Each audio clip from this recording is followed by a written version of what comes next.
Welcome back, and right now it's about 9:41. Joining us live, News 9 Battalion Chief Benny Fulkerson. Benny, it seems like we see you on the news, unfortunately, too much sometimes. Yes. And also Captain Scott Douglas with the Oklahoma City Fire Department. Thank you guys. October Fire Prevention Month, and really just good reminders that we need to talk about just keeping our families safe, especially the reminder coming in October. Yeah, absolutely. Not only has it been incredibly dry, but everybody's setting up for Halloween. They have all those decorations out. What are some ways that people can prevent those from becoming a home fire?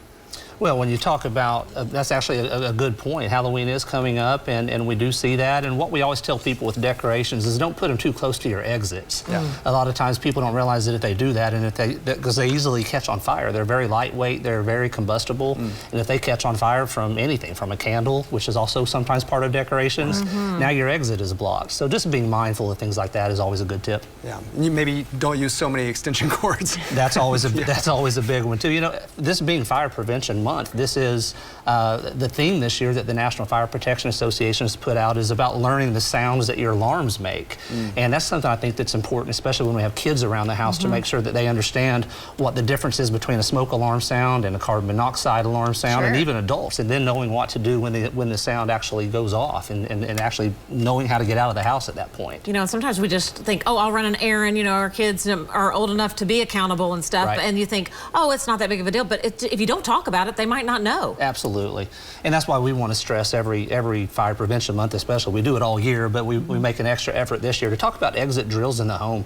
Going around with your kids and making sure that everyone knows that you have to have 2 ways out of every room. You might not be able to use that door to get out. That might be where the fire is located. So you have to be able to be cognizant of the fact that there's a secondary way out, a window, and make sure that everybody knows how to get out and go to a meeting place, a predetermined meeting place outside. So there's just a lot of things that we could talk about. Practice those drills. And Scott, you have a fire detector there, and I know a story behind it. What's going on there? Well, this is just a visual that they do work, and this is what sometimes they look like.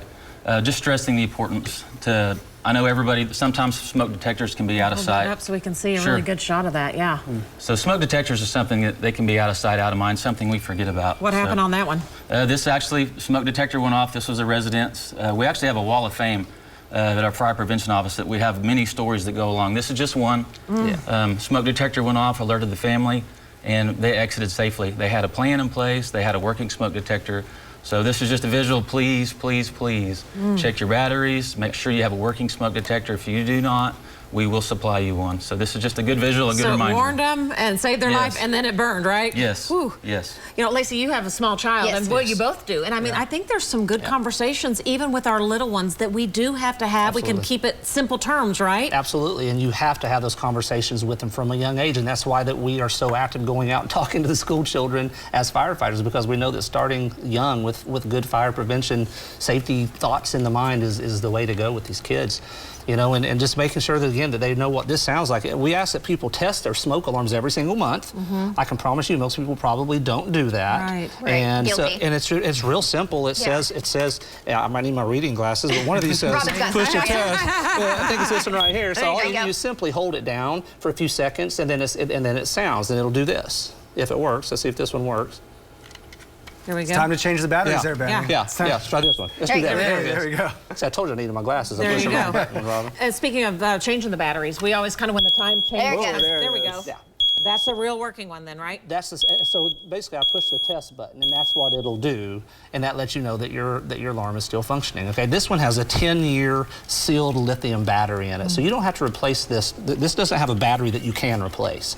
And this is actually what the Oklahoma City Fire Department provides free of charge, by the way. If you need a smoke alarm and you live in Oklahoma City, just call 405-316-BEEP. That's 2337, and we'll come out and make sure that you have a working smoke alarm in your home. Okay, sounds great. And you can go 10 years. That's I didn't know that was an option. I didn't either. And normally I just think when the time changes the batteries, and it's a good reminder if you do have batteries in your smoke detector. And so, still test them every month. But we'll have that number also over on the News 9 app. Scott Douglas, Benny Fulkerson, thank you guys for being here. A lot of good reminders. Thanks for having us.